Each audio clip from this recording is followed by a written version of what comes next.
Eto nga mga ka-Best Buys at nag-deliver ulit tayo ng Philking 4200 dito kina Sir Erwin sa Calamba City, Laguna. Grabe, ang laki at napakaganda ng bahay ni Sir.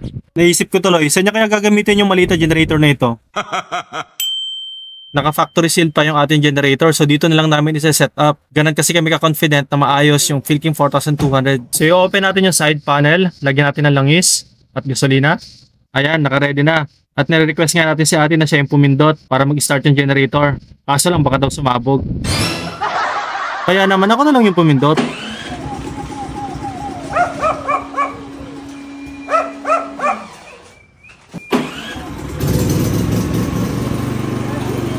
Ayun at nabuhay naman yung ating generator. At buti na lang hindi na ganun si Papi. Ito nga, perfectly working na yung ating generator. May 220 volts na output, 60 Hz and 00 yung kanyang runtime. So ngayon naman ay re-request natin si ate na pumindot para ma-turn off yung ating generator. At mukhang ayaw pa rin talaga ni ate. Pero bandang huli, napilit pa rin natin siya. Ang presyo nga pala ng ating Philking 4200 ay 48,500 without ATS. Maraming salamat Sir Erwin.